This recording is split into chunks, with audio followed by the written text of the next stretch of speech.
C'est avec un sentiment inexprimable de reconnaissance envers Dieu que je m'apprête à publier de nouvelles séries d'audio. Si le fruit d'un labeur est proportionné à ce que labeur a coûté de souffrance, de lutte, de travaux, je suis alors assuré que ces nombreux audios seront une bénédiction pour un très grand nombre d'âmes. Il a une histoire et cette histoire ne sera parfaitement connue que lorsque les audios seront ouverts, écoutés.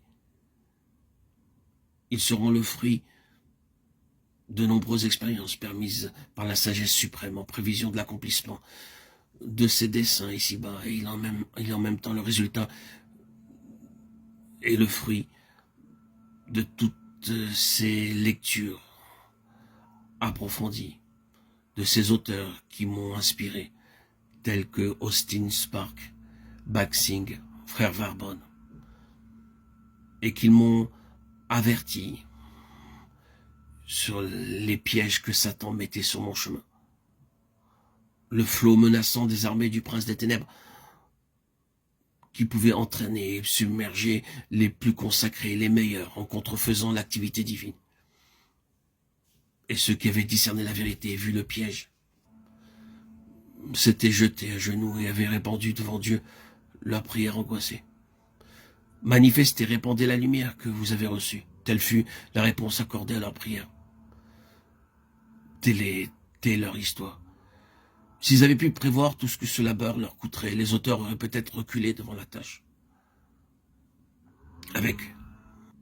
Avec toutes ces lectures accumulées, j'ai continué mon chemin, mon cheminement vers la sanctification, la foi, malgré les attaques incessantes du royaume invisible. Je remets maintenant à Dieu le travail que tous ces auteurs m'ont confié pour vous les retransmettre sous forme d'audio et vous les diffuser. Je remercie Dieu qui m'a soutenu, Dieu qui m'a donné des preuves sans nombre de sa protection, qui dans sa grande bonté m'a permis de connaître ces auteurs merveilleux et m'a accordé la délivrance. Je remercie tous ces frères, tous ces messagers de Christ qui m'ont transporté, inspiré, qui m'ont permis de réaliser mon rêve le plus fou, marcher sur les pas de Christ. Sans doute il est possible que les vérités contenues dans ces audios soient parfaitement comprises de ceux qui ignorent les faits auxquels nous faisons allusion et l'immensité du besoin. Les quelques exemples, modèles qu'ont été ces hommes, ont été pour moi largement suffisants. Sans parler de leurs messages qui ont imprégné mon âme, tout mon être, en profondeur. Je me devais de les publier et de les diffuser, malgré les oppositions extérieures.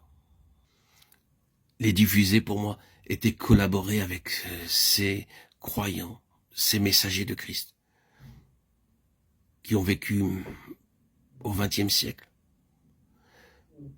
En les diffusant, je pouvais traiter de l'action de Dieu dans l'homme et de ce que l'homme doit faire pour collaborer avec Dieu.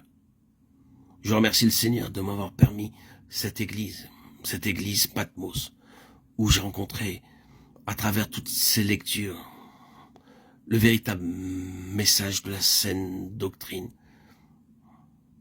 le message que Christ, à travers tous ces hommes, a voulu diffuser et transmettre.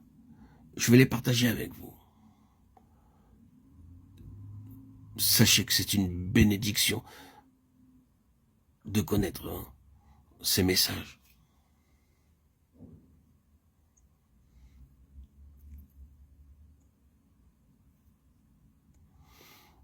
Pour les chrétiens à tous les degrés de croissance dans la vie spirituelle, qui s'approprieront simplement ce qui est à leur portée, laissant ce qui les dépasse pour ceux dont les besoins sont plus profonds que les leurs.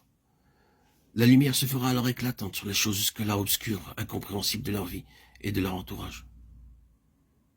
Et plus tard, peut-être, eux aussi seront amenés à comprendre et à s'approprier ce qui les dépasse aujourd'hui. Ce fut mon cas.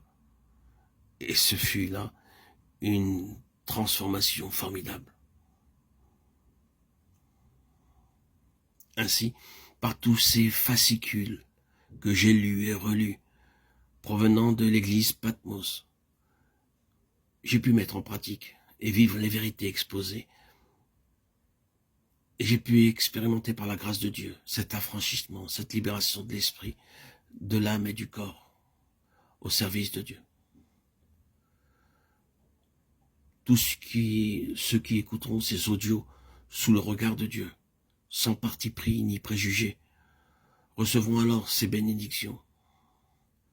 Je tiens encore à remercier ces hommes, ces messagers de Christ, Baksing, John Payne Lewis, frère Verbon, frère Watchman Nee, frère Austin Spark et tant d'autres qui ont influé sur ma vie